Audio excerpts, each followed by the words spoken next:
They say family shows up when it matters, but sometimes they vanish when you need them most. I'm Elaine Whitmore, born in 1950 in Brighton, England. Back in 2023, after my cancer diagnosis, I asked my only daughter for a ride to my first chemotherapy session, and she chose a vacation in Greece instead. I felt discarded like a sweater gone out of season, but then something happened that changed everything. Today, at 75, sitting on the patio of a peaceful assisted living home in Surrey, I'm finally sharing this because too many of us keep quiet about the pain family causes. If you're listening, drop your city below and don't forget to like, subscribe, and share your thoughts. I raised Natalie on my own after her father walked out on us when she was just 5.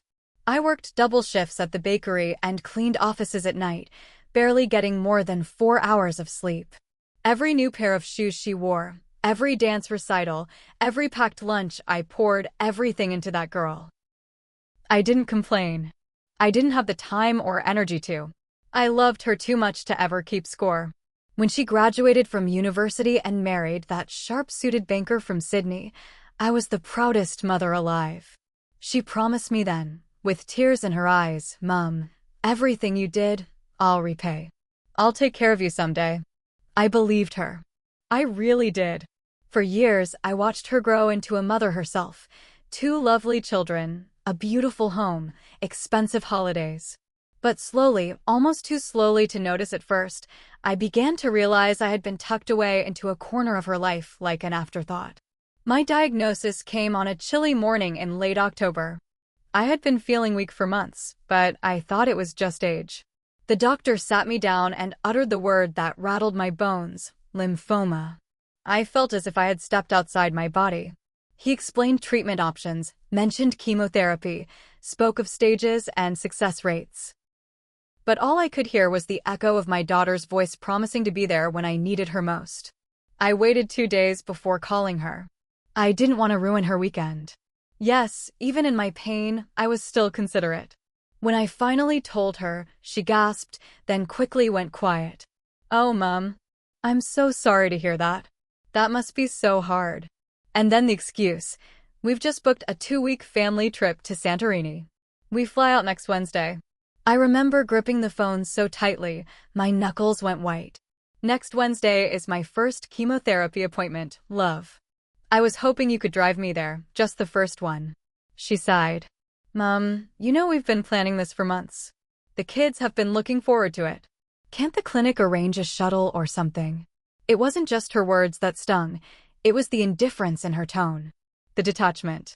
Like I was a problem to be managed, not a mother fighting cancer. I didn't argue. I didn't beg. I simply said, "Of course.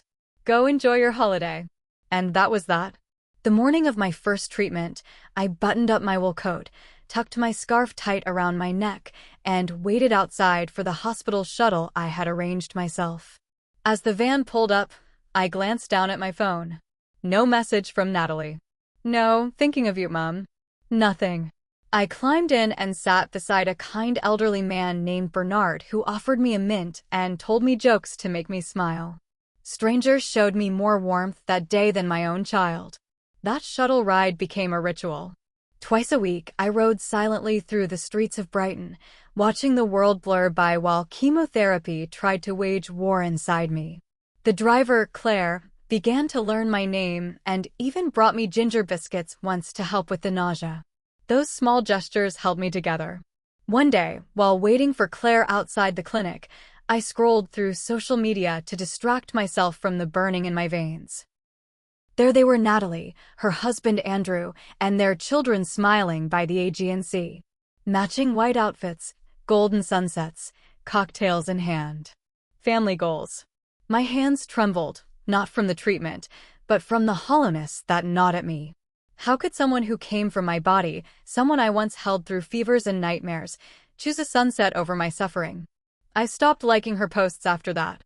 A week later, while recovering in bed, I pulled out the box where I kept all her childhood drawings. One in particular caught my eye, stick figures of her and me, labeled "Me and Mummy, best friends forever." I held it against my chest and wept, quietly, so no one would hear me breaking. I started asking fewer things of her after that. She would call once every few days, always brief, always rushed. Sorry, Mom. Just popping into a meeting. Or, kids have swimming practice, can I call you back? Sometimes she forgot to call at all. I stopped reminding her. That silence, I learned, is louder than any scream. When she did finally visit, it was a Sunday afternoon, nearly a month into my treatment. She brought flower lilies, which I was mildly allergic to, and dropped them on the kitchen counter like an afterthought. Her eyes scanned the room, disapproving of the stack of medical papers and pill bottles. You really should get someone to help you clean up. I forced a smile. I manage fine. She sat down for 20 minutes, checking her watch every 5. When I told her I'd updated my will and removed her as my power of attorney, her mouth fell open. Wait, what do you mean? I said it gently, but firmly. I need someone who'll show up when it matters. Not just when it's convenient. She didn't take it well. She left angry, slamming the door hard enough to rattle the vase on my side table. But I didn't flinch. For once, I didn't feel guilt or sadness, I felt calm. The next few weeks, I started seeing more of my grandson, Oliver. Sweet boy, just turned 22, studying photography in London. He came home every weekend just to visit me. Sometimes with prints of his latest work. Sometimes with soup. Always with time. I told him stories about his mother's childhood that he never knew, like how she once tried to microwave a spoon. We laughed more in those afternoons than I had in months. One day, he arrived with a camera slung over his neck and a soft smile on his face. Gran, he said, I want to do a photo essay on strength, and I want to start with you. I cried. Not because of the cancer, but because, in that moment, I felt seen. I called my solicitor the next day. I didn't do it to punish Natalie, I did it to protect my peace. I revised everything. My savings, my property. Even the small things I had saved over the years. I left them all to Oliver. To the one who made me feel like a person, not a burden. By the time Natalie found out, the new will had been notarized. She called, furious. Mom, how could you do this? After everything I've done for you. I didn't argue. I just asked, what exactly have you done for me, darling? Silence. Eventually, she mumbled something about always being busy, and how she thought I understood. I have my own family now. I know, I said. And now, so do I. I knew that if I stayed in that house, I'd die a little more each day, not from cancer, but from disappointment. So, I sold it. Downsized. Moved into a peaceful assisted living home in Surrey. The air smelled like lavender. The caretakers called me by name. And I wasn't alone. One sunny morning, while I was trimming the herb garden behind the home, Oliver showed up with a framed photograph. It was me, looking out the shuttle window, my eyes soft but steady. He had snapped it without me knowing. I call it endurance, he said. I hugged him tight, inhaling the scent of earth and camera ink. You've given me more than your mother ever did. He kissed my cheek. You gave me everything first. It's funny how, when you finally stop begging for love, the silence becomes your peace. After I moved into the assisted living community, my body continued to fight the illness, but my spirit began to rest. I had spent most of my life being the dependable one, the self-sacrificing one, the kind of mother who poured from an empty cup. But in those quiet halls lined with potted ferns and bookshelves full of forgotten stories, I finally had time to remember mine. The first few weeks were difficult, not physically but emotionally. I still expected Natalie to call. Even after all that happened, some naive part of me still hoped she'd realize what she'd done, what she'd missed.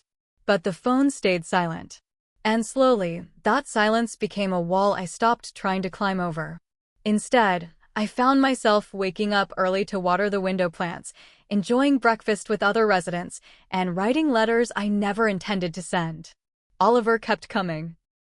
Every weekend is like clockwork, with muffins from a local bakery and his camera always hanging over one shoulder. He was the one who helped me create an Instagram page not for followers, but to document my healing. Grand's Garden, we called it. Photos of me planting herbs, sipping tea, reading under the oak tree.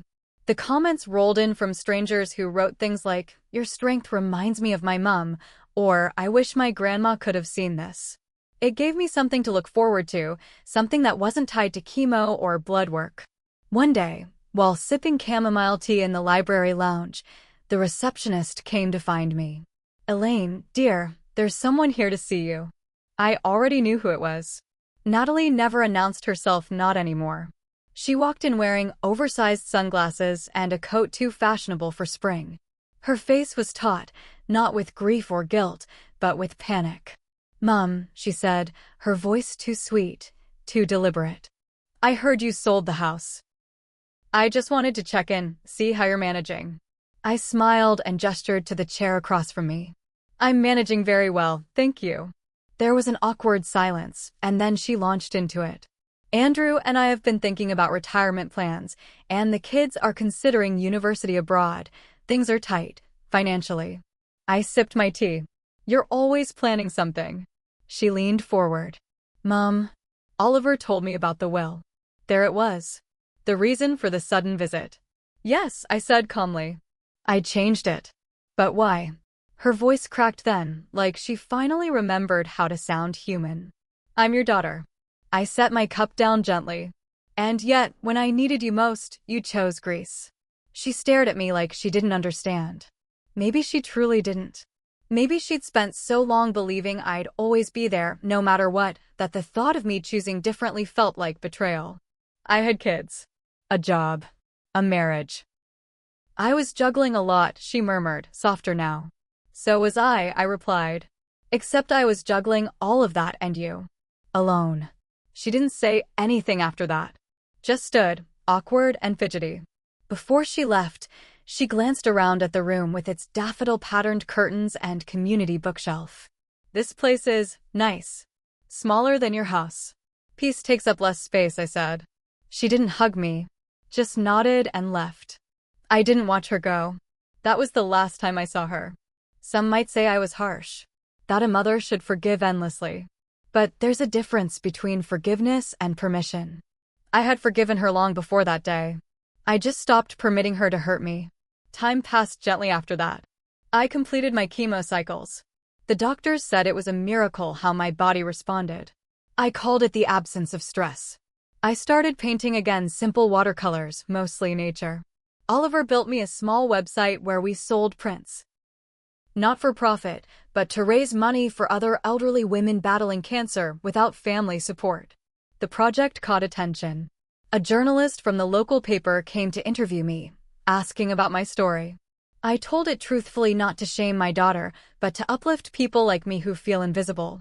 When the article was published, letters poured in from strangers.